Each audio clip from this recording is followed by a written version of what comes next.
నమస్తే, welcome to hashtag you. నేను మీ Rajesh. So Congress party అధికారం వచ్చింది.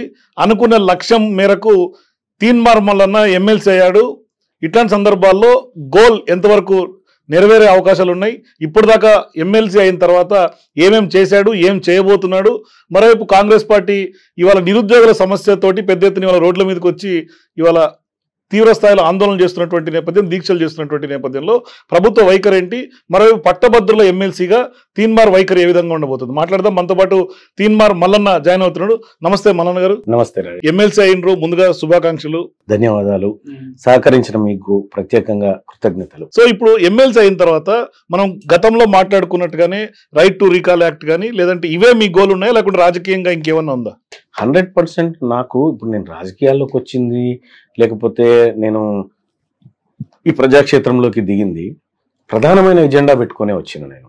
అంటే తాత్కాలికంగా ఉద్యోగాలు భర్తీ చేస్తాం, ప్రమోషన్లు ఇప్పిస్తాం, ఇవన్నీ ప్రభుత్వం తనంతటగా తాను చేయాల్సినటువంటి కార్యక్రమాలు అవి చేస్తుంటాయి. కానీ అల్టిమేట్గా నేను ఎమ్మెల్సీ కావడం వల్ల జరిగిన మార్పు ఏంది, ప్రజలు దీర్ఘకాలికంగా ఎలాంటి ప్రయోజనం పొందాలి, ప్రజలకు జవాబుదారితనంగా ఎట్లా రాజకీయ నాయకులు ఉండాలనేటువంటి ఒక సుదీర్ఘమైన లక్ష్యంతో వచ్చినటువంటి వాడిని.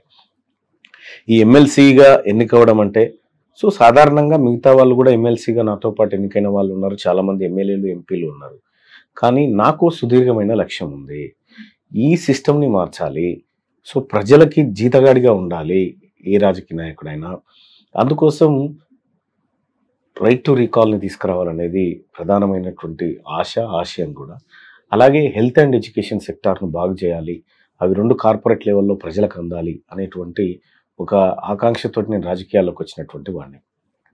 సో మీరు అన్నట్టుగా ఆ రోజు ఏదైతే చెప్పినామో ఈరోజు ఆ ఎజెండా మీద వర్క్ చేస్తూ ఉన్నాం, ఆ ఎజెండా కోసమే పనిచేస్తూ ఉన్నాం. ఓవైపు పట్టభద్రుల సమస్యలను పరిష్కరిస్తూనే ఇది ప్రధానమైన ఎజెండాగా మనం ముందుకు తీసుకుంటాం. ఇప్పటిదాకా ఎమ్మెల్సీ అయిన తర్వాత, ప్రమాణ స్వీకారం అయిన తర్వాత ఈ కాల వ్యవధిలో ఎంతవరకు మీరు ఒక స్టెప్ అన్న ముందు పడిందా మీరు అనుకున్న గోల్ ఎజెండా? 100%. ఎందుకంటే సో అప్పుడు నేను ఒక సాధారణ వ్యక్తిగా ఉన్నటువంటి పరిస్థితి. అప్పుడు నాకు కొంత రీసెర్చ్ చేసేటువంటి సమయం ఉండే. ఇప్పుడు ఆ వర్క్ని ఇంప్లిమెంట్ చేయడం ఎలా అనేటువంటి దానిపైన శోధన చేస్తూ ఉన్నా. సో అందులో భాగంగానే రాబోయేటువంటి అసెంబ్లీ సమావేశాల్లో ఒక ప్రభుత్వాన్ని మెప్పించి ప్రభుత్వం చేతనైనా, ఎందుకంటే గతంలో మధ్యప్రదేశ్, రాజస్థాన్, పంజాబ్ ఇటువంటి ప్రాంతాల్లో రైట్ టు రీకాల్ పెట్టింది, రైట్ టు రీకాల్ లోకల్ బాడీస్లో తీసుకొచ్చింది కాంగ్రెస్ పార్టీ ప్రభుత్వం. సో ఇక్కడ కూడా రైట్ టు రీకాల్ యాక్ట్ను తీసుకురావాలి, ప్రభుత్వాన్ని ఒప్పించనేటువంటి లక్ష్యం దిశగా పనిచేస్తూ ఉన్నాం. సో దానిపైన విస్తృతమైనటువంటి ప్రచారాన్ని కల్పించే దిశగా మా ప్రయత్నాలు కొనసాగుతాయి. సో మీరు జర్నలిస్ట్గా మీరు కెరీర్ స్టార్ట్ చేశారు, ఇవాళ మీరు రాజకీయాల వైపు మీరు అనుకోని అడుగులు వేశారు. ఇట్లాంటి సందర్భాల్లో ఎమ్మెల్సీగా అయ్యారు.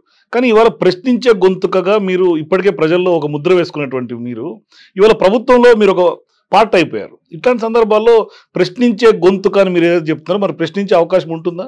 ఎస్, వై నాట్, ఎందుకు ఉండదు? నేను అనేది ఒకటే, ప్రశ్న అనేది సలహా రూపంలో కూడా మారచ్చు. సో ప్రభుత్వానికి నిజంగా 100% కూడా మీరు అన్నట్టు చాలా మంచి క్వశ్చన్. ప్రశ్నించేటువంటి ఆ తత్వం కొనసాగుతుందా లేదా అనేటువంటి, సో నా బ్లడ్లోనే అది ఉంది, నేను చేయాల్సిన పని అది. సో నేను పని చేయలేనప్పుడు ప్రజల క్షమాపణ చెప్పాలి, నేను ప్రజలు అనుకున్నటువంటి విధంగా పనిచేయనప్పుడు నేను దిగిపోవాలి. ఇవన్నీ ప్రశ్నలకే కాదు, ఆ ప్రశ్నలకు సమాధానాలు కూడా ఇవి. కాబట్టి ఖచ్చితంగా నేను ప్రశ్నించే స్థానంలో లేకపోయినప్పటికీ సమాధానం చెప్పే స్థానంలో మాత్రం ఉన్నా, ఆ సమాధానమైనా కరెక్ట్గా చెప్పే ప్రయత్నం చేస్తాను. అంటే ప్రజలకు విసుక్కోకుండా ఒక జవాబుదారీతనంగా మీరు మెలుగుతారా? 100% అట్లాగే ఉంటాం, డౌట్ ఏం లేదు. మీరు అనుకుంటున్నట్టు రాజేష్ గారు ఎమ్మెల్సీ పదవి, దీని ద్వారా నాకు నేను ఒక రవ్వంతా కూడా నా శరీరంలో మార్పు రాలేదు, దాని ద్వారా రవ్వంత మార్పు కూడా రాలేదు ఆ పదవి ద్వారా. ఇంకొకటి, నాకున్న సుదీర్ఘ లక్ష్యాలు వేరు, అవి నెరవేరినప్పుడు ఈ పదవులు నాకేం అవసరం లేదండి వాస్తవానికి కూడా. అంటే ప్రజలు నిజంగా సంతోషంగా ఉండి ఒక ప్రతి పేదవాడికి ఒక మంచి విద్య, మంచి వైద్యం అందుతుంది, సో వానికి ఏ కష్టాలు లేకుండా ప్రభుత్వం ఎల్లప్పుడూ వాడిని కంటికి రెప్పలా కాపాడుతుంది, ప్రభుత్వం ఉందన్న భరోసా ప్రజల్లో ఉన్నప్పుడు, అది అంతకు మించిన లక్ష్యాలు ఏం లేవు నా ముంగట. కాబట్టి ఆ దిశగా పోతా ఉన్నా. ఎమ్మెల్సీగా అయినప్పటికీ, లేకపోతే ఇంకో పొజిషన్ పోయినా కూడా నాలో ఏం మార్పు ఉండదు, నా ఆఫీస్ మార్పు ఉండదు. నేను ఎమ్మెల్యే క్వార్టర్స్లో ఉండాలనో, లేకపోతే ఏదో కాన్వాయిలు వేసుకొని తిరగాలనో, లేకపోతే ఇంకోటనో కాదు. నేను వాస్తవానికి కూడా నాకు ఈ గన్మెన్లను కూడా నేను వద్దనుకుంటే కొద్దిగా థ్రెట్ పర్సెప్షన్ ఉంది కాబట్టి అవసరం అనేటువంటి విధానంతో చెప్పారు. కానీ నేను ఏ హంగు ఆర్భాటం చేయకుండా సాదాగానే ఉండాలనుకుంటున్నా. నేను ప్రతి సబ్జెక్ట్ని మండల్లో లేవట్టిన ప్రతి సబ్జెక్ట్ని క్షుణ్ణంగా పరిశీలించి మెజారిటీ ప్రజలకు దీర్ఘకాలికంగా ఏది ప్రయోజనమే అదే మాట్లాడాలనుకుంటా ఉన్నా. అంటే నాకు ఇచ్చినటువంటి తక్కువ సమయాన్నైనా తక్కువ కాల పరిమితి అయినా నా పదవి కాలం దానికి 100% న్యాయం చేయాలనేటువంటి ఉద్దేశంతో ఉన్నటువంటి వారు. అంటే నా పాయింట్ ఏంటంటే మీరు గతం నుంచి కూడా పేపర్లు చదువుకుంటా మీరు పెద్ద ఎత్తున మీదంటే ఒక మార్క్ వేసుకున్నారు, న్యూస్లో ప్యాటర్న్లో మార్క్. కానీ ఇవాళ గతంలో మీరు కేసీఆర్ని విమర్శించారు, కేటీఆర్ని విమర్శించారు, అప్పుడు ప్రభుత్వంలో ఉన్నటువంటి అందరినీ విమర్శించారు. ఇవాళ మీరు రేవంత్ రెడ్డి వచ్చిన తర్వాత మీరు కాంగ్రెస్ పార్టీలోకి వచ్చారు, అదే స్థాయిలో విమర్శలు కొనసాగించే అవకాశం ఉందని ఒక విషయం, ఈ రాష్ట్ర ప్రభుత్వానికి కొంత కాలాన్ని ఇవ్వాలి. ఎప్పుడైనా కూడా ఈ రాష్ట్ర ప్రభుత్వం కొన్ని లక్ష్యాలు పెట్టుకుంది, దాన్ని నెరవేర్చే దిశగా ముందుకు పోతున్నప్పుడు పని చేస్తున్న కాలంలో కట్టబెట్టుడు కంటే ఎంతవరకు చేస్తుర్రో అవకాశం ఉంటే వాళ్ళకి మద్దతు ఇవ్వడమా, ఇంకా వేగంగా పనిచేయించేటువంటి కార్యక్రమాలు చేయడమా చేయాలి. అది నేను యాక్సెప్ట్ చేస్తాను. కానీ ప్రభుత్వం ఏర్పడ్డ తర్వాత ఓ 3 నెలలు ఈ ఎలక్షన్ కోడ్కే పోయింది, గట్టిగా 4వ నెల పనిచేస్తూ ఉంది. ఈ 4 నెలల్లోనే ఇక బ్రహ్మాండం అంతా బద్దలైపోవాల్సిందే కదా అనేటువంటి రీతిలో కూడా ఆలోచించకుండా, సరే ప్రభుత్వాలు రాజకీయ నాయకులు ఎన్నికల హామీలో చెప్తారు, సహజంగానే రాగానే వెంటనే చేసేస్తామని చెప్పడము ఇటువంటివన్నీ ఆ ఎన్నికల వరకు పనిచేస్తాయి. కానీ మనం చదువుకున్న వాళ్ళుగా, మనం సమాజాన్ని క్షుణ్ణంగా పరిశీలిస్తున్న వాళ్ళుగా ఎంత సమయం పడుతుంది, ఎందుకు పడుతుంది, ఎటువైపు ప్రభుత్వం అడుగులు వేస్తూ ఉంది, అసలు ప్రభుత్వం గత పాలనకు ఇప్పుడుకున్నటువంటి డిఫరెన్స్ ఏంది అనేది అబ్జర్వ్ చేస్తూ ఉంటాం. కాబట్టి ఆ దిశగా కరెక్ట్గా పోయినప్పుడు మనం మద్దతు చేయాల్సిందే, తోవ తప్పుతున్నప్పుడు ఖచ్చితంగా ప్రశ్నించాల్సిందే, మళ్ళీ నేను స్క్రీన్ ఎక్కాల్సిందే. కానీ వార్తలు అయితే నిలబట్లేదుగా ఎమ్మెల్సీ అయిన తర్వాత ఇప్పటికి కూడా. ఎందుకు నేను చేస్తున్నా అంటే వీలైనప్పుడల్లా చేసే ప్రయత్నం చేస్తా ఉన్నా. మ్యాక్సిమం నాకు నిజంగా చెప్తున్నా, ఈ ఎమ్మెల్సీ పదవి కంటే ఆ న్యూస్ నన్ను సాటిస్ఫాక్షన్ చేసింది బాగా. సో ఇది అదనపు బాధ్యతగా భావిస్తా ఉన్నా. సో ఎమ్మెల్సీ కంటే కూడా న్యూస్ చదవడం మీకు ఇంట్రెస్ట్? చాలా ఇంట్రెస్ట్ నాకు అది.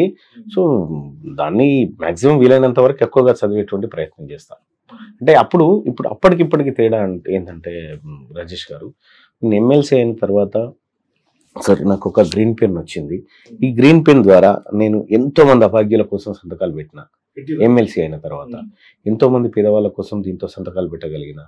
సో నేను స్క్రీన్ మీద ఉంటే ఈ అవకాశం నాకు లేదు, కానీ ఆ సాటిస్ఫాక్షన్ మీకు నాకు చాలా మంచిగా అనిపించింది. అంటే నేను వాళ్ళ కోసం పనిచేయగలుగుతున్నా, వాళ్ళ కోసం నేను ఏదో కొంత ప్రభుత్వం నుండి చేయగలుగుతున్నటువంటి ఒక నమ్మకము, ఒక సాటిస్ఫాక్షన్ అయితే దాని ద్వారా ఉంది, లేదని చెప్పలేను.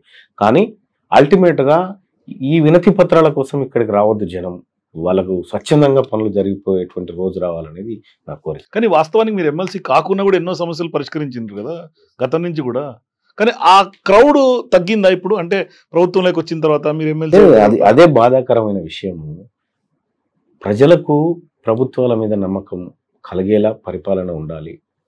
సో ఇప్పుడు కొంతవరకు ఉన్నప్పటికీ కూడా ప్రభుత్వ కార్యాలయాల చుట్టూ, మంత్రుల ఇళ్ల చుట్టూ, ఎమ్మెల్యేల ఇళ్ల చుట్టూ, ఎమ్మెల్సీల ఇళ్ల చుట్టూ ప్రజలు వినతి పత్రాలు పట్టుకొని తిరుగుతున్నంత కాలం అది గొప్ప ప్రభుత్వం అనిపించుకోదు.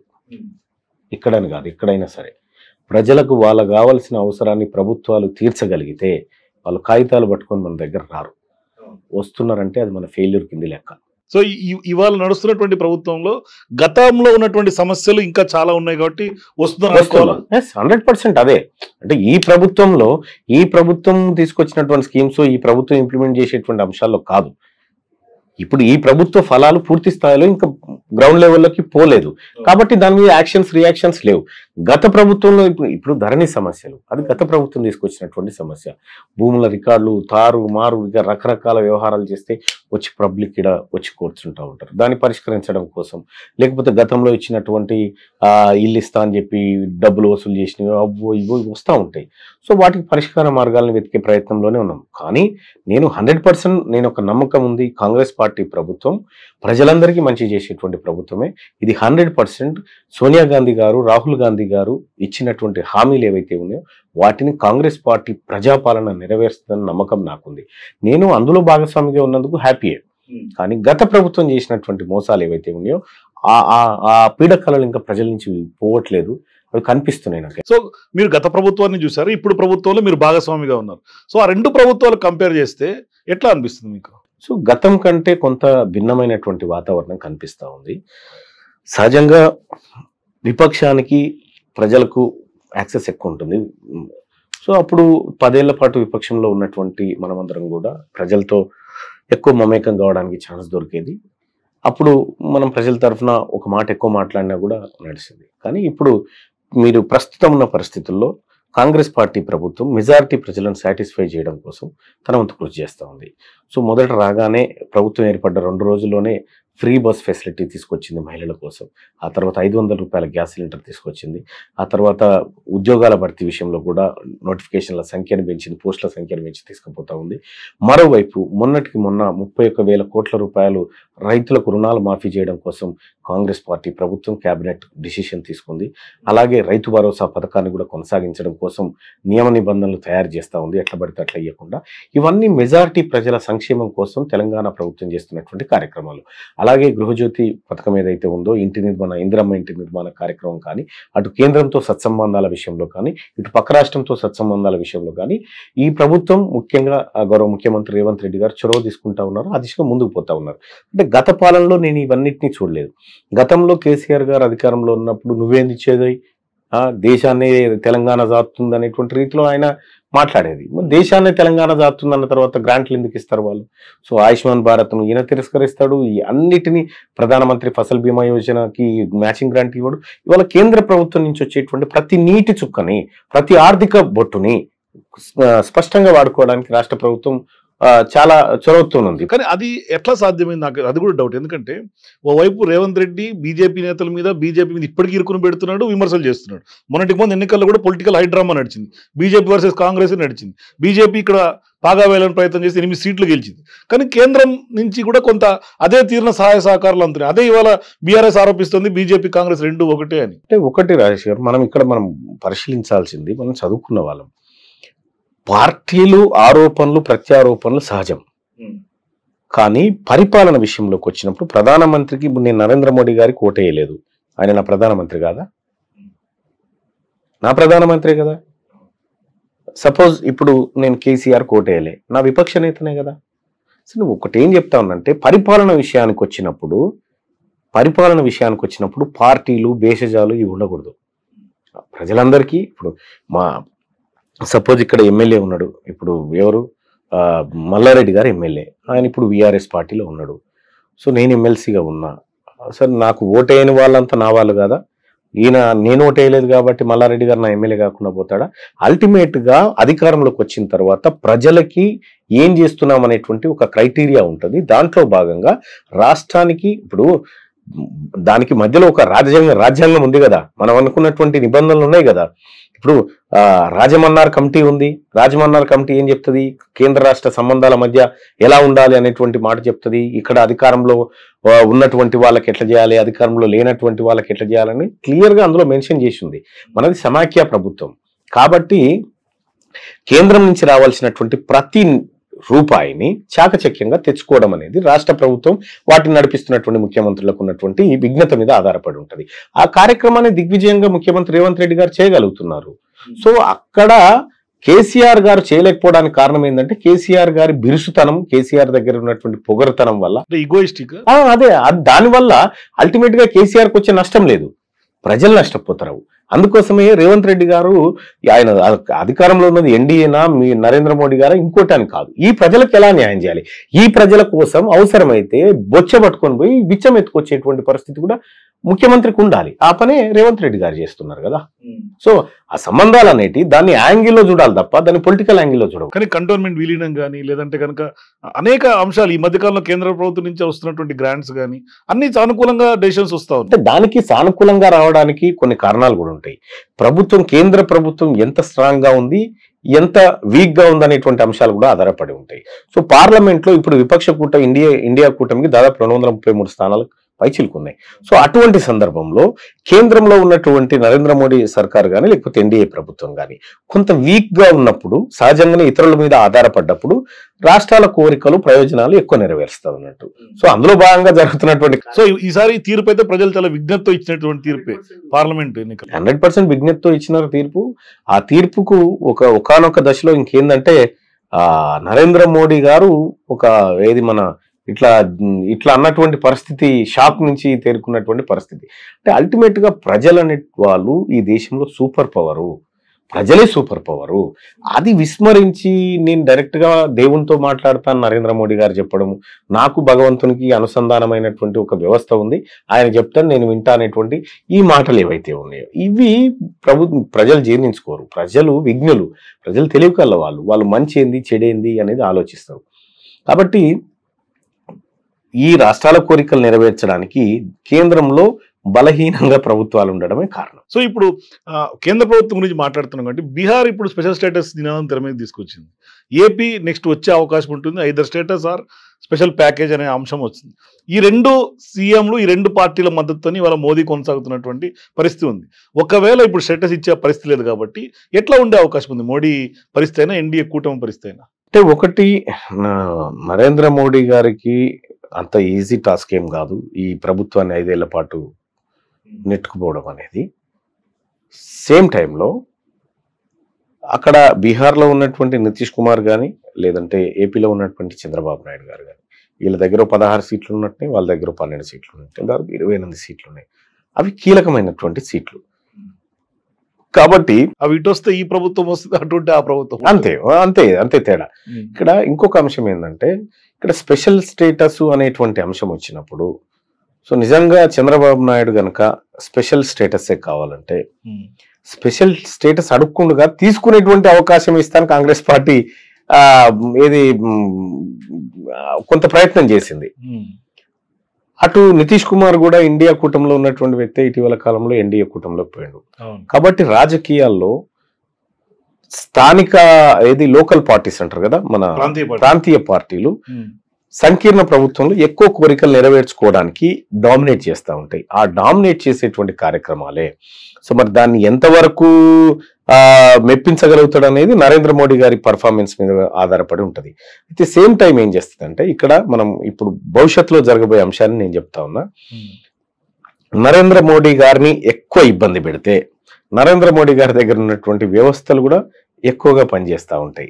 కాబట్టి వాళ్ళు స్పెషల్ స్టేటస్ అనేది అడగడం వరకే పరిమితం అవుతుండొచ్చు, ఆయన ఇద్దాంలే అనే వరకు పరిమితం అవుతుండొచ్చు తప్ప అవేం నెరవేరేటి కాదు, అదే పరిస్థితి ఉండకపోవచ్చు. కానీ అది భవిష్యత్తులో ఇబ్బందికరమే కదా, కొంత ఇబ్బందికరమే, సహజంగా ఇబ్బందికరమే. స్పెషల్ స్టేటస్ అంటే ఇప్పుడు ఏపీ బీహార్కి స్పెషల్ స్టేటస్ ఇచ్చిన తర్వాత మరి ఆయా ప్రాంతీయ పార్టీలు ఏవైతే ఉన్నాయో వాటిని ఓడగొట్టి బీజేపీని ఎందుకు గెలిపించుకోవాలి? అక్కడ వాళ్ళని గెలిపించుకుంటే వాళ్ళకు కూడా స్పెషల్ స్టేటస్ వచ్చేది కదా.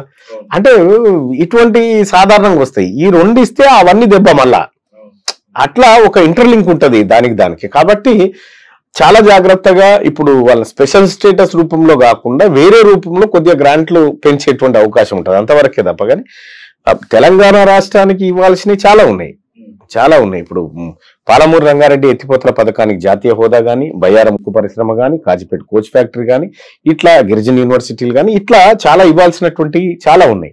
సో వాటికి ఇచ్చినప్పుడు సహజంగానే మిగతా రాష్ట్రాల నుంచి ప్రత్యేకమైన డిమాండ్లు బయటకు వస్తాయి. ఇంకా ప్రధానంగా చెప్పాలంటే బీజేపీ పార్టీ ఈ స్పెషల్ స్టేటస్ అనేటువంటి అంశాన్ని కనుక తెర మీదకి తెస్తే ఏ రాష్ట్రాల్లో బీజేపీ బలంగా ఉందో ఆ రాష్ట్రాల్లో కథమైపోతుంది. అదైతే జరిగేటువంటి అవకాశం ఉంది. సో వాస్తవానికి నెక్స్ట్ అంటే ఇప్పుడు మొన్న రిజల్ట్స్ చూసిన తర్వాత భవిష్యత్తులో ఇండియా కూటమి మరొకసారి పవర్లోకి వచ్చే అవకాశం ఉన్నట్లు కనిపిస్తుందా? అంటే మోడీ గ్రాఫ్ పడిపోవడం చూస్తే 200% రాహుల్ గాంధీ గారు 2029లో ప్రధానమంత్రి అవుతున్నారు. 200% అవుతాడు, నో డౌట్. ఎందుకంటే నేను పార్లమెంట్ స్పీచ్ తర్వాత గుజరాత్ లోనే ఓడిస్తాము వ్యాఖ్యలు చూస్తాం. ఆయన రాహుల్ గాంధీ గారి స్పీచ్ ను మీరు అబ్జర్వ్ చేయండి, చాలా మెచ్యూర్డ్ లాంగ్వేజ్ అది. ఒకానొక దశలో ఆయనను రకరకాలుగా ఏదో తాత్కాలికంగా ఈయన పప్పు అని అది అని ఇది అని రకరకాలుగా ఆయన మీద వేయొచ్చు. కానీ ఏ ఒక్క రోజు కూడా అతను తన ఆలోచన కానీ తన ఐడియాలజీని కానీ డిస్టర్బ్ చేసుకోకుండా కరెక్ట్గా అదే వేలో పోయిండు. అసలు ఆయన ఏ రోజు కూడా ఈ దేశంలో ఏం జరగాలనేటువంటి ఆలోచనతో ఉన్నాడు తప్ప కానీ ఈయన ఇది అన్నాడు. ఆయన భారతీయ జనతా పార్టీ ఆ తప్పుల మీదనే గెలుపొందాలని చూస్తూ ఉంటది. బట్టగాల్చి మీదేసి ఇది ఇట్లా ఇది ఇట్లా. కానీ మొన్న వ్యతిరేకత వచ్చింది కూడా దానివల్లే దానివల్లే వచ్చింది. కాబట్టి 2029లో భారతదేశ ప్రధానమంత్రిగా రాహుల్ గాంధీ గారు ఆ కుటుంబం ఖచ్చితంగా పీఠాన్ని అధిరోహించబోతా ఉంది. మనం అనుకున్నటువంటి ప్రజాప్రభుత్వం, అసలైన ప్రభుత్వం, భారత రాజ్యాంగాన్ని రక్షించేటువంటి ప్రభుత్వం 2029లో ప్రారంభమవుతుంది. కానీ మీరు కూడా ఎమ్మెల్సీగా అవ్వాలని అనుకున్నప్పటికి కూడా మీరు రాజకీయంగా ఎప్పుడో మీరు ఎమ్మెల్యేగా కూడా గతంలో కాంగ్రెస్ పార్టీ నుంచి పోటీ చేసినటువంటి సందర్భం ఉంది. అంటే అప్పటి నుంచి అనేక అవరోధాలు క్రియేట్ అవుతూనే ఉన్నాయి. మీ గెలుపుకు సాధ్యపడాల, ఏ ఒక్క సందర్భం కూడా ప్రకృతి సహకరించాల. కానీ ఈసారి ఏ ప్రకృతి సహకరించింది మీకు ఎమ్మెల్సీ అవ్వడానికి? అంటే ఎన్నో నష్టాలన్నీ కూడా ఓన్లీ ప్రజలు, తర్వాత నా టీం సభ్యులు, ఆ తర్వాత కొంతమంది కొన్ని శక్తులు వాటి పేర్లు కూడా అవసరం లేదు కానీ కొన్ని శక్తులు బాగా పనిచేసినాయి. సేమ్ టైం నన్ను ఓడించాలన్న శక్తులు కూడా పనిచేసినాయి కదా. సహజంగానే పనిచేస్తాయి కూడా. వాళ్ళు ఎవరో కూడా తెలుసు నాకు. అంటే వాళ్ళు నేను కనిపించినప్పుడు హా అని నవ్వుకుంటూ ఆలింగనాలు చేసుకుని వాళ్ళ యాక్టింగ్ చూస్తూ ఉంటా. నేను చూసి సమయం కోసం టైం వస్తుంది అనుకుంటారా? అంతే కదా. సరే, ఏదేమైనప్పటికీ కూడా నాకు మా ముఖ్యమంత్రి గారు గౌరవ రేవంత్ రెడ్డి గారు నాకు సీట్ ఇచ్చి ఈ సీట్ గెలవాలని ఆయన నిర్ణయం తీసుకొని ఆయన ఆదేశాలు ఇచ్చిన తర్వాత సరే కొంతమంది చేసిన కామెంట్లు, చేసిన వ్యవహారం ప్రతిదీ నాకు వీడియోలతో సహా నా దగ్గరికి వచ్చింది. ఎవరెవరు ఏమేమి పక్కా ఆధారాలు ఉన్నాయి. పక్కా ఆధారాలను ఢిల్లీకి కూడా పంపించడం జరిగింది. సో ఎవరెవరు ఏం చేశారు, ఏం కథ, ఎవరెవరు ఎక్కడికి పోయి ఎవరితో ఫోన్లు మాట్లాడారు అనేది సహజంగా బీఆర్ఎస్ వాళ్ళు మిమ్మల్ని అడ్డుకుంటా నియంత్రించాలని బీఆర్ఎస్ వాళ్ళు ఆ పనే చేయాలి కదా. సొంత పార్టీలు కూడా మీ మీద ఆ పేరు ఎందుకు చెప్పాలి? వాళ్ళు సమయం వచ్చినప్పుడు అన్ని తెలుస్తాయి. సొంత పార్టీలు కూడా కత్తి కట్టిరు తీర్మానం. నేనేమంటున్నా, మా పార్టీ నాయకత్వం మా ముఖ్యమంత్రి గారి ఆదేశాల మేరకు పనిచేసింది. ఒకటి అరా ఎవరన్నా ఉంటే వాళ్ళు చేసి ఉండొచ్చు, చేస్తే ఉంటారు కదా. సో ఎమ్మెల్సీ అయిన తర్వాత ఇప్పుడు మీరు గోల్ అచీవ్ అవ్వడానికి మీ కార్యాచరణ ఏ విధంగా ఉండబోతుంది? రైట్, ఇప్పుడు నేను ప్రైవేట్ బిల్ని మూవ్ చేయాలనుకుంటున్నాను. రైట్ టు రీకాల్ మీద లోకల్ బాడీస్లో రైట్ టు రీకాల్ రావాలి. అప్పుడు చెంచాగిరి బంద్ అవుతుంది. ఇక మనకు కింద కౌన్సిలర్ వచ్చి జోకుడు, సర్పంచ్ వచ్చి జోకుడు, ఎంపీటీసీ వచ్చి జోకుడు బంద్ కావాలి. దానికోసమని ప్రజల్లో అవేర్నెస్ తీసుకుని రాజకీయాలు అంటే జోకుడు కదా మళ్ళీ. రైట్, అది తప్పు అన్న, అది తప్పు. జోక్తేనే కదా పదవులు వచ్చేది. ఏం పదవులు? ప్రజలు పెడితే భిక్ష పెడితే పదవులు వస్తాయి. ప్రజలు భిక్ష పెడితేనే పదవులు వస్తాయి. ప్రజలను విస్మరించి ప్రజలను కాకుండా సూపర్ పవర్ శక్తులు ఉన్నాయి ఈ దేశంలో. కానీ టికెట్లు రావాలి కదా ముందు. టికెట్లు కాదు, ప్రజలు అనుకుంటే, గుర్తుపెట్టుకో రాజేష్ గారు, ప్రజలు అనుకుంటే నీకు టికెట్ అవసరం లేదు, గుర్తింపు అవసరం లేదు. ప్రజల గుండెల్లో నీ పేరు రాసుకున్నారంటే అయి తీరుతో, దానికి ఏ టికెట్ అవసరం లేదు. నేనే చెప్తున్నా కదా. ఇప్పుడు మొన్నసారి జరిగినటువంటి ఎన్నికల్లో నేను ఖచ్చితంగా కాంగ్రెస్ పార్టీకి మద్దతు చేయాలన్న ఉద్దేశంతో అన్కండిషనల్గా కాంగ్రెస్ పార్టీలో చేరి గౌరవ ముఖ్యమంత్రి రేవంత్ రెడ్డి గారు సీఎం కావడం కోసం, తెలంగాణలో ప్రజాపాలన ఏర్పడడం కోసం, ఆ తల్లి సోనియా గాంధీ రుణం తీర్చుకోవడం కోసం నేను కాంగ్రెస్ పార్టీలో చేరిన. ఎస్, నాకు తెలుసు నేను ఇండిపెండెంట్గా చేస్తే చాలా మెజార్టీతో గెలిచేవాడిని, నాకు తెలుసు ఆ విషయం. కానీ కాంగ్రెస్ పార్టీ గెలవాలనుకున్నా, మేధావుల ఆలోచనంతో కాంగ్రెస్ పార్టీ వైపు ఉండాలనుకున్నా. కానీ కాంగ్రెస్ పార్టీ వచ్చిన తర్వాత, గెలిచిన తర్వాత తెలంగాణలో ఆశించినటువంటి మార్పు వచ్చిందా? అంటే మార్పు ఎందుకు లేదు? మార్పు 100% కనిపిస్తుంది కదా. మార్పు తెలంగాణ రాష్ట్రంలో మార్పు ఈ కొత్త ప్రభుత్వంలో స్పష్టంగా కనిపిస్తుంది.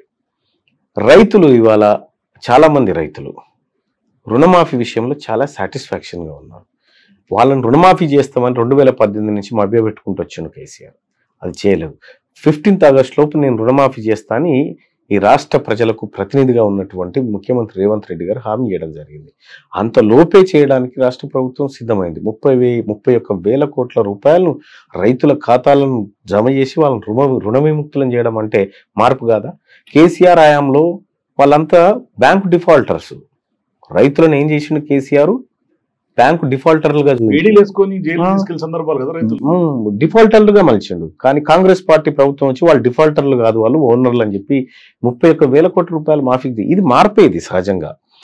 గతంలో కేసీఆర్ హయాంలో అడుగడుగున భూ కబ్జాలు, అడుగడుగున సమస్యలు, లంచాలు ఇవన్నీ ఉంటుండే. ఇవాళ తెలంగాణ ప్రభుత్వం నీకు ఆ కార్యక్రమాలకన్నిటికీ స్వస్తి పలికింది.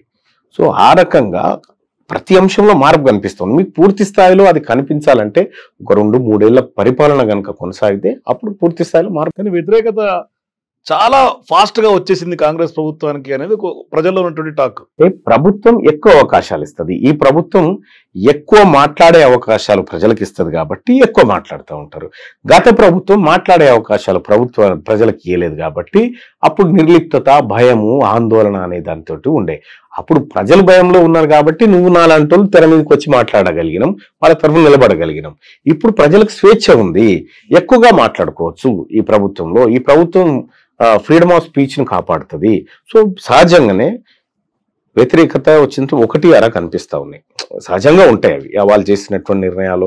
ఇప్పుడు సపోజ్ గిడ ఓ పక్క నియోజకవర్గం ఉమ్మడి నల్గొండ జిల్లాలో, సో అక్కడ ఉన్నటువంటి ఎమ్మెల్యే 50,000 ఓట్ల మెజారిటీతో గెలిచినటువంటి ఒక ఎమ్మెల్యే, ఆయన పైన వ్యతిరేకత వచ్చింది. వాస్తవం అది ఒప్పుకొని తీరాల్సిందే. దానికి కారణాలు అనేకం. ఆయన క్యాడర్ను పట్టించుకోకపోవడమా, ఇంకోటా తెలియదు. మొన్న మేము సర్వే చేసినాం. సర్వే చేస్తే చాలా ఘోరాతి ఘోరంగా ఉంది. మొత్తం ఉమ్మడి నల్గొండ జిల్లాలో ఉన్నటువంటి సర్వేలు చేస్తే అంటే ఒక 6 నెలల కాలం మీద ఎట్లుంది పరిపాలన అని ఒక స్టేట్ వైడ్ గా చేసినాం. ఎట్లా ఉంది అంటే పాజిటివ్ ఉందా, రిజల్ట్ నెగిటివ్ ఉందా? అంటే మీ రిజల్ట్ అయితే సేమ్ మాకు ఆ రోజు ఎట్లా ఉందో ఈ రోజు అట్లా రిజల్ట్ ఉంది. అంటే పెద్ద తేడా ఏం కనిపించలేదు. ఆ రోజు ప్రజలు ఏవైతే మాకు ఇచ్చినటువంటి మ్యాండేట్ ఉందో అంతవరకు కనిపించింది. సో కొంతమంది అంటే బీఆర్ఎస్ పార్టీకి సంబంధించినటువంటి ఓట్ షేర్ అనేది కొద్దిగా బీజేపీ వైపు కనిపించింది. అదైతే స్పష్టంగా కనిపిస్తూ ఉంది.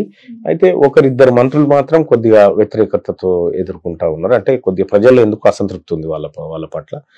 ఇంకో దానికి పర్ఫార్మెన్స్ ఉందా, ఇంకో అంతర్గత పోరు అట్లాంటివి కొద్దిగా 1-2 కనిపిస్తా ఉన్నాయి. వాటిని సరి చేసుకోవాల్సినటువంటి అవసరం అయితే ఉంది. సో కొంతమంది ఎమ్మెల్యేలు మాత్రం కొంత ప్రజా వ్యతిరేకతను మాత్రం కూడగట్టుకున్నట్టుగా స్పష్టంగా కనిపిస్తూ ఉంది.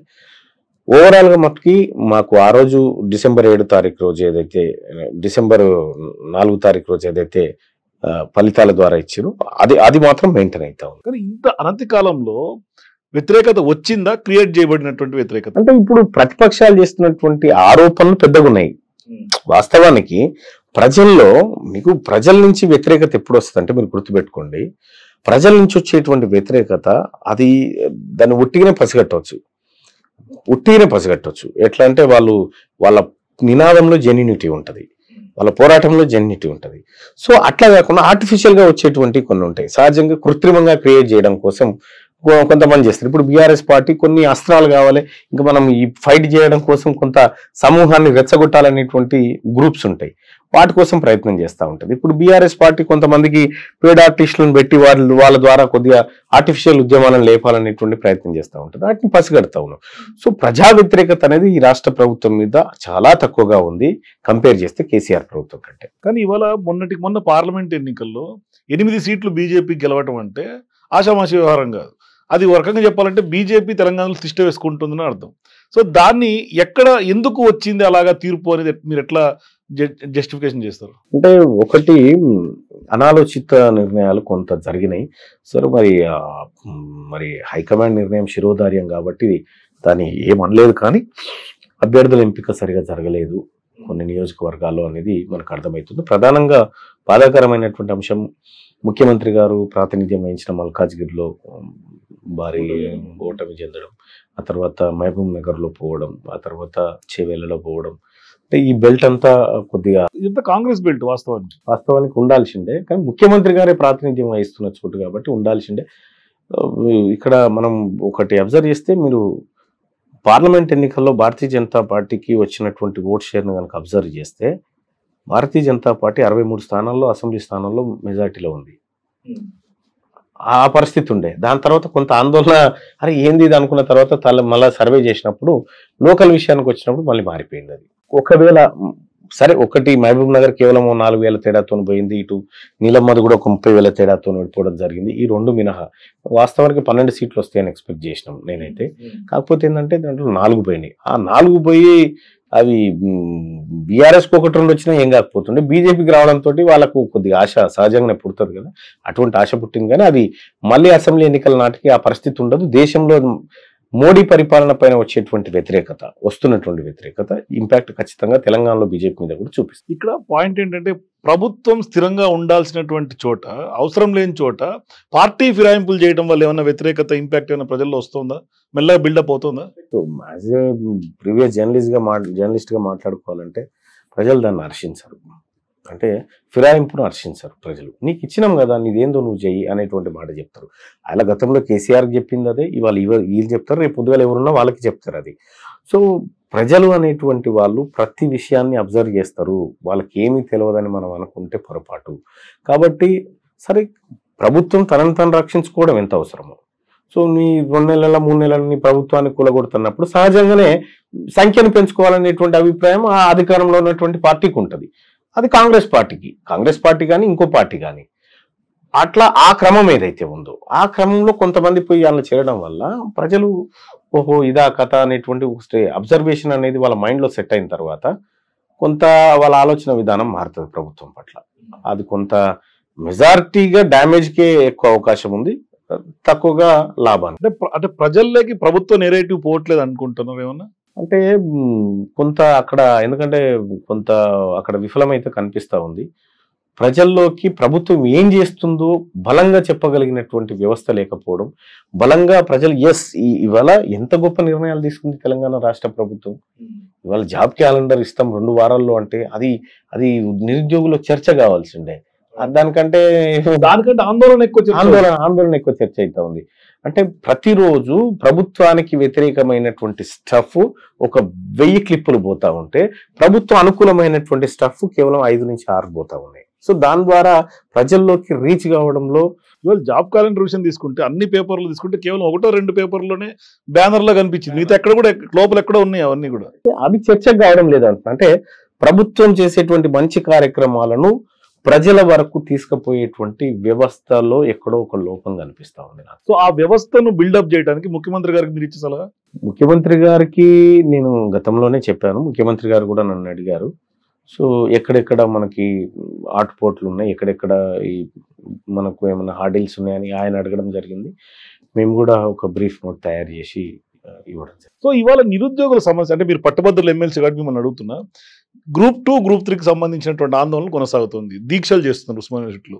ఎందుకు ప్రభుత్వం పట్టించుకోవట్లేదని ఒక విమర్శ ప్రజల్లోకి వెళ్తుంది. అంటే వాస్తవానికి ఆ సమస్య జటిలమైందా లేదంటే టెక్నికల్ ఆస్పెక్ట్స్ ఉన్నాయి అది వెనకాలనేది పక్కన పెడితే, ప్రజల్లోకి ఒక నెరేటివ్ ఏం వెళ్తుందంటే ఉద్యోగస్తులు నిరుద్యోగులు ఇంతమంది ఆందోళన చేస్తున్నారు, గురుకుల టీచర్స్ కానీ వీళ్ళందరూ ఆందోళన చేస్తున్నారు, ఎందుకు ప్రభుత్వం పట్టించుకోవట్లేదు అనేది ఒక ప్రధానంగా పోలీసులు పెట్టి అంచివేస్తున్నారనే ఒక ఆ ఇమేజే అట్లాగానే పోర్ట్రే అవుతుంది. దానికి ప్రభుత్వం ఎందుకు తగినటువంటి చర్యలు తీసుకోలేకపోతుంది, లేకుంటే ఏంటి ప్రాబ్లం అనేది అర్థం కాదు. విషయం ఇదే వచ్చిన బాధ ఏంటంటే ప్రభుత్వానికి వ్యతిరేకమైనటువంటి 1000 క్లిప్పులు పోతా ఉన్నాయి, 1000 కంటెంట్ పోతా ఉంది. ప్రభుత్వం చేస్తున్నటువంటి మంచి పనులు 4-5 కూడా పోవట్లేదు. ఇక్కడ లోపం ఉంది. ప్రజలకు వాస్తవం ఏందో చెప్పగలిగేటువంటి వ్యవస్థలో కొంత గ్యాప్ ఉంది. ఆ గ్యాప్ను ఫిల్ చేయగలిగితే వాస్తవం ఏందో ప్రజలకు అర్థమవుతుంది, అప్పుడు అది బ్యాలెన్స్ అయ్యేటువంటి. కానీ ఇవాళ నిరుద్యోగులు చేస్తున్నటువంటి ఆందోళనలో అంటే అర్థరహితమా లేకుంటే అనవసరంగా కావాలని క్రియేట్ చేస్తున్నారు? అర్ధరహితం అన్నికి లేదు. కానీ ఒకటైతే నిజం, ఇప్పుడు ఏదో ఒక ఉద్యోగం రావాలి నాకు, కాబట్టి నేను ఒక 3-4 రాస్తా. నేను రాసేటువంటి అనుకూలంగానే పరీక్షలు ఉండాలి, వాళ్ళు పరీక్షలు పెట్టినట్టుగా నేను రాయను, నాకు అనుకూలంగా ఈ డేట్లు ఉండాలి అనే ఒకటి ఆలోచన ఉంటుంది కొంతమందికి ఉంటుంది. అది వాళ్ళ తప్పు కాదు, తప్పు పట్టడానికి లేదు, వాళ్ళకి ఏదో ఒకటి ఉద్యోగం సాధించాలనేటువంటి ఆశ ఉంటుంది. కానీ ఆ పర్టికులర్ పరీక్ష కోసం సీరియస్గా ప్రిపేర్ అయ్యేటువంటి కొంతమంది వాళ్ళు ఉంటారు. పోస్ట్ పోన్ చేయడం వల్ల వాళ్ళు కొంత ఇబ్బందులకు గురవుతూ ఉంటారు. సో వాళ్ళ ఏజ్లు బారైపోతూ ఉంటాయి. ఇట్లా రకరకాల ఇష్యూస్ వస్తూ ఉంటాయి. కాబట్టి ప్రభుత్వానికి ఈ ఆందోళన చేయడం, వాళ్ళ వ్యతిరేకత తెలపడం అనేది వాళ్ళ హక్కు ద్వారా తెలియజేస్తా ఉన్నారు. దానికి అణచివేయాలనేది రాష్ట్ర ప్రభుత్వం ఆలోచన కాదు. అణచివేయడం ద్వారా రాష్ట్ర ప్రభుత్వానికి వచ్చేటువంటి లాభం కూడా లేదు. కానీ ఒకటేం జరుగుతుందంటే ఒక సీరియస్నెస్ అనేది ప్రభుత్వానికి ఉండాలి. సీరియస్ కొన్ని సందర్భాల్లో కఠినత్వాన్ని ప్రభుత్వం ప్రదర్శించాల్సి ఉంటుంది. ఆ సందర్భంలోనే కొన్నిసార్లు చేయాల్సి వస్తుంది తప్ప, కానీ అంతేగాని నిరుద్యోగులను ఇంకెవరినో బాధ పెట్టాలనేటువంటి ఉద్దేశం రాష్ట్ర ప్రభుత్వానికి కానీ పోలీసులకు కానీ ఎవరికి కానీ లేదు. కానీ వాస్తవానికి కూడా నిరుద్యోగుల పట్ల సీరియస్ గా ఉన్నది రేవంత్ రెడ్డి ప్రభుత్వం కదా. ఎందుకంటే టీఎస్పీఎస్సీ పక్షాల నుంచి మొదలుకుంటే జాబ్ క్యాలెండర్ వరకు తీసుకుంటే, కానీ అవి పోకుండా పోతలేవు ప్రజల్లోకి. నేను అదే చెప్పిన, అంటే అక్కడ ఆ లైనప్ ఏదైతే ఉందో పోవాల్సినటువంటి కంటెంట్ ప్రజల వరకు పోవట్లేదు. సో కింది స్థాయిలో ఇప్పుడు చేస్తున్నటువంటి ఎవరైతే దీని వెనకాల ఉండి కొంతమంది రాజకీయంగా వాడుకోవాలని చూస్తా ఉన్నారు, వాళ్ళు ఎందుకు వస్తా ఉన్నారు, ఏ కారణం చేత వస్తా ఉన్నారు, వాళ్ళు ఏం చేశారు, గతంలో ఏం చేశారు అనేటువంటి ఒక సుదీర్ఘమైనటువంటి ఒక చర్చను ప్రజల్లో లేవనెత్తాలంటే వాళ్ళ దగ్గరికి కంటెంట్ పోవాలి. ఆ కంటెంట్ పోయేటువంటి వ్యవస్థ లేదన్నట్టు. దాన్ని కాంగ్రెస్ పార్టీ ఎప్పుడు కూడా పనులు చేసింది తప్ప ప్రచారం తక్కువ చేసుకుంది. కేసీఆర్ పనులు తక్కువ చేసిండు, ప్రచారం ఎక్కువ చేసిండు. మరి ఈ ముఖ్యమంత్రి గారికి కూడా ఈయనకు పెద్దగా ప్రచారం ఇష్టం ఉండదు, తద్వారా ఇటువంటి సమస్యలు వచ్చి పడతాయి. సేమ్ టైం ఆ ప్రచారాన్ని కూడా, అంటే నువ్వు చేసినటువంటి మంచి పని కింది స్థాయి వరకు తీసుకుపోయేటువంటి వ్యవస్థ అవసరం అనేది ముఖ్యమంత్రి గారు గుర్తుపెట్టుకోవాలి. కానీ ఇవాళ ఫిరాయింపుల విషయం మాట్లాడుకుంటే రేవంత్ రెడ్డి మగోడా అని కేటీఆర్ మాట్లాడుతున్నాడు. ఇక అది రేవంత్ రెడ్డి గారికి మేము ఇట్లా చేయలే గతంలో, రేవంత్ రెడ్డి గారికి మీసాలు ఉన్నాయి కాబట్టి మగోడని నేను గుర్తుపడతా ఉన్నా, అంతే. అంతేనా? మరి ఇంకేం, ఆయన మగోడో కాదంటే ఆయన మీసాలు ఉన్నాయి నేను గుర్తుపడుతున్నా. మరి కేటీఆర్ గారికి ఉన్నాయో లేవో నేను అబ్జర్వ్ చేయలేదు. అంటే ఇండైరెక్ట్ గా చెప్తున్నారు మీరు. నేను ఇక మీరేమని అనుకో, అంటే కాదు కదా, అంటే వాళ్ళు కూడా ఫిరాయింపులు ఇట్లా ఇదే తరాలో చేశారు. రోజుకోరు కండువా కప్పి తీసుకున్నారు, ఎల్పీ విలీనం చేశారు. ఇప్పుడు ఒక విషయము, ఆ రోజు నీకు 70-80 మందిని గెలిపించి 88 మందిని గెలిపించి ఇచ్చినా కూడా దాన్ని 106 చేసుకున్నావు. ఆ తర్వాత 63 గెలిపిస్తే దాన్ని విపరీతంగా విలీనాలు చేసుకుంటూ పోయినావు.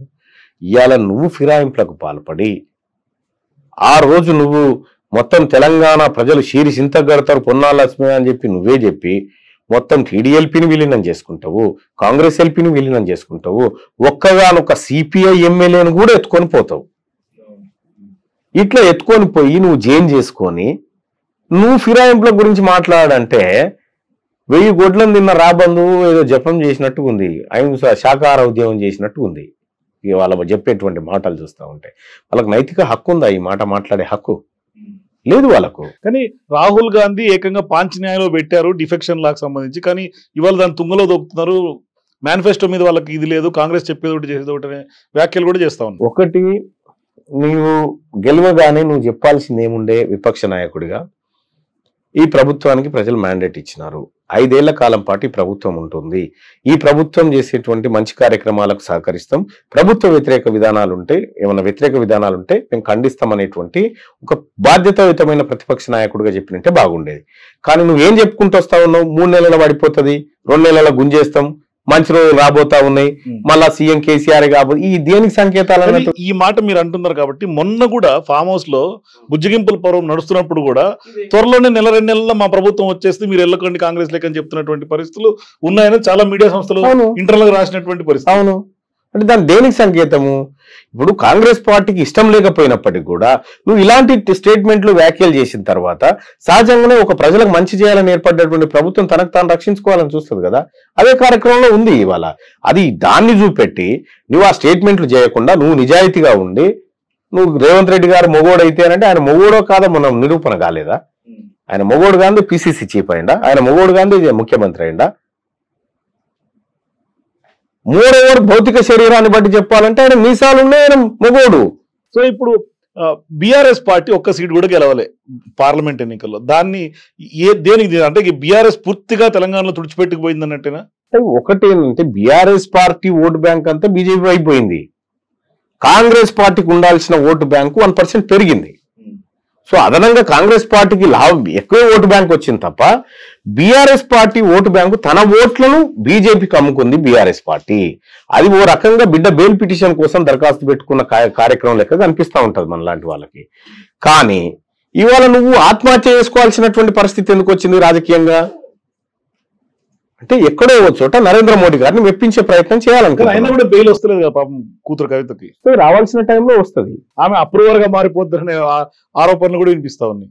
నిజమేనది? ఆమె ఎట్లా మారినా ఏం చేసినా నరేంద్ర మోడీ గారు కేసీఆర్ గారు వాళ్ళిద్దరు ఇప్పుడు అనుకుంటే అప్పుడు బయటకు వస్తుంది. 6 నెలలు గడుస్తున్నట్టుంది నాకు తెలిసి, 5-6 నెలలు. మార్చి 26 తారీఖు 3 నెలలు అనుకోండి, 3-4 నెలలు అవుతుంది. ఇప్పటిదాకా కేసీఆర్ కనీసం కూతురు దగ్గరికి ఎందుకు పోలేదు అంటే కారణం ఏం చెప్తారు? అంటే ఆమె పోయింది స్వాతంత్ర పోరాటం చేసి కాదు కదా, పోయింది లిక్కర్ స్కామ్ లో పోయింది కాబట్టి సో ఆయన పోయి కలవడం వల్ల మళ్ళీ జాతీయ మీడియా ఈ మీడియా అంతా లిక్కర్ కేసులో అరెస్ట్ అయిన కూతుర్ని అని రాస్తాయి కదా. లేకపోతే ఇప్పుడు పంజాబ్ బార్డర్లో జరుగుతున్న రైతుల ఉద్యమంలో పాల్గొన్న అరెస్ట్ అయిన కవిత అని రాయే కాబట్టి సహజంగానే ఆమె నిజంగా పోరాట యోధురాలు అయి ఉంటే పెద్ద కార్యక్రమం ఉంటే నువ్వు చూడు జరిగే కార్యక్రమం పుట్టుకున్న ఆమెకు బెయిల్ వస్తే గ్వాలియర్ మధ్యప్రదేశ్ నుంచే పెడతారు ఏది ర్యాలీ, అక్కడికి వెళ్ళి పెడతారు ఈ తెలంగాణకు కడిగిన ముత్యం అవుతుంది, పాల క్యాన్లు గుమ్మరిస్తారు, ఇంకా ఏమేం కథ ఉంటుందో చూడరాదు. భవిష్యత్తులో బీఆర్ఎస్ కి ఏమన్నా కొంత గ్రాఫ్ పెరిగే అవకాశం ఉంటుందా, లేకపోతే ఇంకా డౌన్ ఫాల్ ఇట్లాగనే ట్రెండ్ కంటిన్యూ అవుతుందా? అంటే ఒకటి బీఆర్ఎస్ తగ్గడం అంటే బీజేపీ పెరగడం, బీజేపీ తగ్గడం అంటే బీఆర్ఎస్ పెరగడం. ఆ రెండింటి మధ్యలే స్టాండర్డ్ గా ఉంటుంది. కాంగ్రెస్ కి వచ్చిన డోకా లేదు. కాంగ్రెస్ ఆ స్టాండర్డ్ మెయింటైన్ చేస్తుంది, ఇంకొక ఓటు బ్యాంకులు పెంచుకునేటువంటి ప్రయత్నమే చేస్తుంది. కానీ ఎట్టొచ్చి బీఆర్ఎస్ ఉండాలా వద్దా అనేది బీజేపీ చేతిలో ఉంది, బీజేపీ ఉండాలా వద్దా అనేది బీఆర్ఎస్ చేతిలో ఉంది. వాళ్ళిద్దరి మధ్య ఒక ఓట్ షేరింగ్ పంచాయతీ నడుస్తా ఉంది కాబట్టి వాళ్ళు డిసైడ్ చేసుకుంటారు. కానీ ఈ ఇద్దరిట్లో ఎవరో ఒకరు మాత్రం ఖతమవుతారు. సో ఫైనల్ గా మోదీ ఎన్డీఏ కొంత అతంత్రంగా నడుస్తుంది కాబట్టి ఎన్ని రోజులు ఉండే అవకాశం, అంటే సుదీర్ఘంగా 5 ఏళ్ల పాటు ఉంటుందని అనుకుంటున్నారా, లేకుంటే ఏ క్షణమైనా ఏదైనా జరగచ్చని అనిపిస్తుంది ఏమన్నా మీకు? అంటే ఒకటి ఆ కూటమిలో ఉన్నటువంటి వ్యక్తుల విషయం తీసుకుంటే, అంటే ఇండియా కూటమి ఎన్డీఏని డిస్టర్బ్ చేస్తాను ఎప్పుడు చెప్పలేదు, ప్రభుత్వాన్ని కూలగొడతామనేటువంటి మాటలు చెప్పలేదు. కానీ ప్రభుత్వ ఏర్పాటు దిశగా ప్రయత్నాలు సహజంగానే చేసింది. సో ఇక్కడ నితీష్ కుమార్ గారు 2 సార్లు ఈ కూటమి 2 సార్లు ఆ కూటమిలో ఉన్నారు. మరి ఆయన కనుక కూటమి నుంచి వెళ్ళిపోతే దానికి ఎవరు ఏం చేయలేరు. అంటే ఒకవేళ ఎన్డీఏ గవర్నమెంట్ ఉండాలన్నా కూలిపోవాలన్నా ఆ కూటమి సభ్యుల చేతుల్లో ఉంది తప్ప ఇండియా చేతిలో లేదు. ఇండియా కూటమి ప్రతిపక్ష హోదాని ప్రజలు మాకు ఇచ్చినారు, దాన్ని ఖచ్చితంగా నెరవేరుస్తామనేటువంటి మాటతో ఉంది కాబట్టి ఇండియా కూటమి వల్ల ఎన్డీఏకు ముప్పు లేదు. ఎన్డీఏలో ఉన్నటువంటి విపక్ష మిత్రపక్షాలతోటే ఎన్డీఏకు ప్రమాదం. సో ఫైనల్ గా మీ గోల్ ఏదైతే మీరు రైట్ టు రీకాల్ ఉందో, మీ టర్మ్ అయిపోయే లోపు ఎప్పటిలోపు మీకు అది లక్ష్యం చేరుకునే అవకాశం ఉంది? అంటే ఖచ్చితంగా ఇప్పుడు నేను ప్రభుత్వం కనుక బిల్లు పెడితే వెరీ హ్యాపీ. ఎందుకంటే నేను ఇంకా ముఖ్యమంత్రి గారితో మాట్లాడాలి, ఆయనని మెప్పించాలి, సార్ ఇట్లా బాగుంటుంది అనేటువంటి ఒక చర్చ తీసుకురావాలి. వాస్తవానికి కూడా నేను గతంలో ఇంటర్వ్యూ చేసినప్పుడు ఆయన ఈ క్వశ్చన్ అడిగింది, సార్ రైట్ టు ఆయన పాదయాత్ర చేసే టైంలో సార్ రైట్ టు రీకాల్ గురించి మీరు ఏమైనా ఆలోచిస్తున్నారంటే దాని గురించి నాకు పెద్దగా అవగాహన లేదు, నేను తెలుసుకున్న తర్వాత మాట్లాడతానేటువంటి మాట చెప్పాను. కాబట్టి ఆ అంశాన్ని ముఖ్యమంత్రి గారితో మాట్లాడి ప్రభుత్వం ఒప్పుకుంటే వెరీ హ్యాపీ, లేదు అంటే దాని మీద చర్చ పెట్టి మీరు రీసెర్చ్ చేసినటువంటి డేటా అంతా కూడా రేవంత్ రెడ్డి గారికి రిపోర్ట్ ఇవ్వాలి. అవును, ఇస్తాము. ఆయనని నాకు తెలిసి మా ముఖ్యమంత్రి గారు ఇది ప్రజలకు ఉపయోగపడేది కాబట్టి బహుశా ఆయన సానుకూలంగా ఉంటాడనే నమ్మకం ఉంది.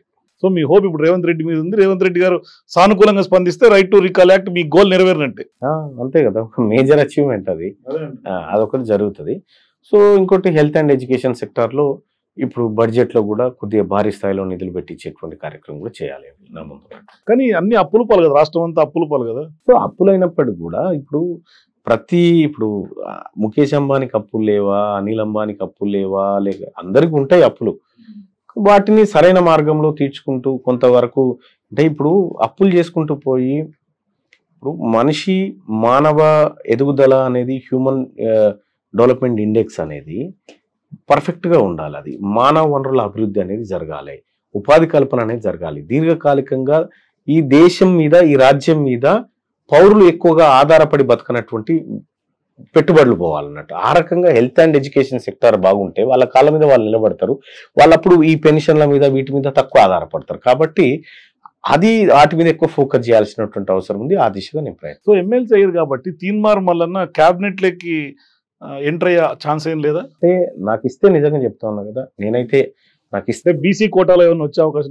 బీసీ కోటా అనా ఏ కోటనని కాదు, నాకు ఒకవేళ అవకాశం ఇస్తే నాకు ఎడ్యుకేషన్ ఇస్తే చాలు. అదొక్కటే, నాకు ఎడ్యుకేషన్ ఇస్తే చాలు. నాకు ఆయన ముఖ్యమంత్రి గారు ఇవ్వాలనుకుంటే ఇస్తాడు, మా అధిష్టానం ఇవ్వాలనుకుంటే ఇస్తుంది. కాబట్టి నేను ఇవ్వాలనేం అడగట్లేదు, ఇవ్వకపోతే ఎందుకు ఇవ్వలేదు అనేటువంటి పరిస్థితిలో లేను. సో కాబట్టి నాకు వాటన్నిటికంటే ఈ 3 health, education, right to recall ఇవి కనుక కాగలిగితే నాకు అంతకు మించిన హ్యాపీ ఏం లేదు. Okay, thank you Teenmar Mallanna గారు. Thank you. ఇది ఎమ్మెల్సీ తీన్మార్ మల్లన్నతో exclusive interview. For more videos please watch #.